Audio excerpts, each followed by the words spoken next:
สบายดีลูกค้าวันนี้มีไฟต่อเนื่องวันนี้เนาะจะมาแนะนำให้ไฟต่อเนื่องสำหรับห้องสตูดิโอหรือว่าเอาไปถ่ายเพลงข้างนอกเอาไปถ่าย MV เพลงถ่ายรูปอย่างก็ได้หมดเสียเอามาแกะกล่องมันเลยแกะกล่องมันเนาะตัวนี้ใส่ไฟเนาะประกันมีหมดนี่ก็คือเอาดอกไฟนี่เนี่ยเอามาเบิ่งเดี๋ยวนี่นะบอกทุกคนเอาไฟใหญ่ๆนี่จะเป็น LED เนาะทุกคนตรงนี้เราสามารถปรับองศาสีได้เนาะมันจะมีอยู่2,700 เควินจนถึง 6,500 เควินนี่ข้อดีคือ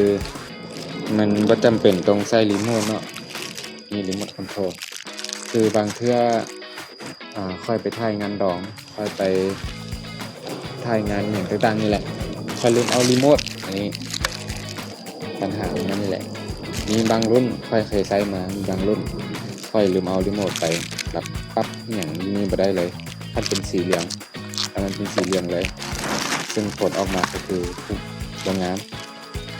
ซึ่งค่อยกับเลยไปเจอกับตัวนี้นี่เลยมันปรับได้ตัวนี้เนาะกดปุ่มตัวนี้มันปรับได้ครบคือรีโมทนี่เลยมีหลายโหมดให้ลองเนาะมันจะเป็นใส่ไฟเสียบไฟต่อตรงนี้มันจะเป็นปุ่มกดปิดสามารถหมุนได้ปรับสีได้แล้วกับกดปรับโหมดได้กดปรับโหมดทีนี้ใครที่เฮ็ดห้องสตูดิโอเนาะแนะนำไฟตัวนี้เลยตอบโจทย์กับเอาไปถ่าย MV เพลงเนาะถ่าย MV เพลงเป็นฉากหลังเนาะหลังไฟตรงนี้หลังนะแต่ไฟหน้ามาสิแบบของกันนะ